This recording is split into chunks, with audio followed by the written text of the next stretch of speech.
Welcome to the hottest movie review on the internet today, the A-List Review. I'm your host, the Game Changer, Wes Truth.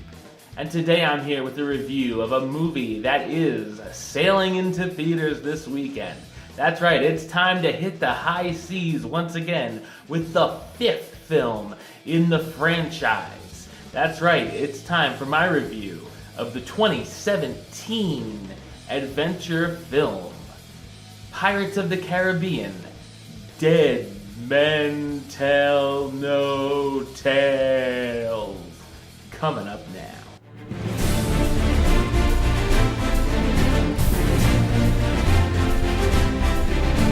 The 19-year-old son of Will Turner, Henry, goes on a search to find the mythical trident of Poseidon, as it will raise any curse on the sea and free his father from the Flying Dutchman. Along the way, Henry runs into the legendary Captain Jack Sparrow and a young lady named Karina. For better or worse, the trio go on the hunt for the trident together. Meanwhile, a crew of ghosts led by the pirate killer Captain Salazar is looking for revenge on Sparrow and forces Sparrow's old rival, Captain Barbossa, to show him the way to Jack. So what did I think of Pirates of the Caribbean, Dead Men Tell No Tales? I thought it's an enjoyable adventure sequel. This is the 5th film in the series, and by now, I feel like everyone knows what they're in for when they see these movies, and it mostly delivers.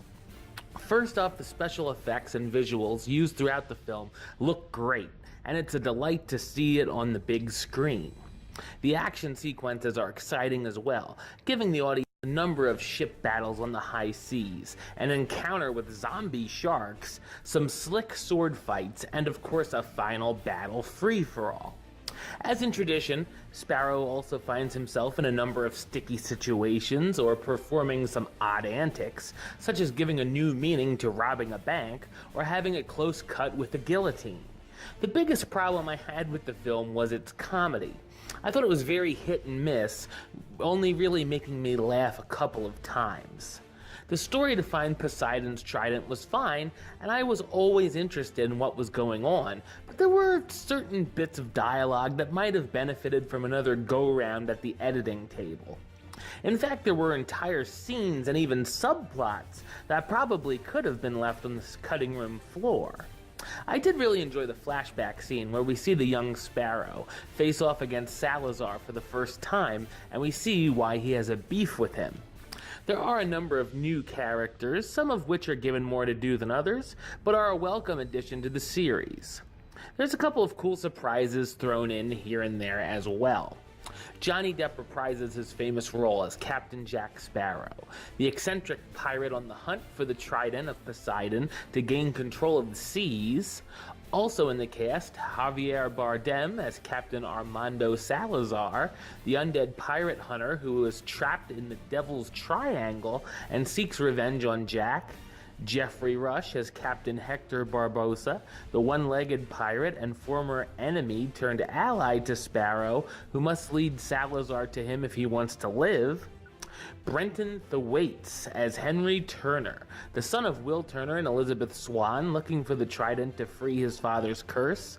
Kea Scodelario, who I felt was the best part of the film actually, as Karina Smith, the feisty astronomer looking for the trident for her own reasons, and Orlando Bloom as Captain Will Turner, the captain of the Flying Dutchman. There's also a couple of interesting cameos thrown in as well, one that's very random. Also be sure to stay all the way through the credits for a special scene. In the end, the positives weighed out my problems that I had, and I feel like if you're a fan of the series and you've stayed with it this long, like I have, you'll more than likely have a good time with Pirates of the Caribbean, Dead Men Tell No Tales. I'm gonna give it the rating of do it. Alright, well that's the show. I'll be back with another review very soon. But until then, don't forget to subscribe right here on YouTube. youtube.com/westside515. You can like the show on Facebook, facebook.com/westtroopaList. And of course, you can follow me on the Twitter and the Instagram @WestAList. Until next time, Troop out.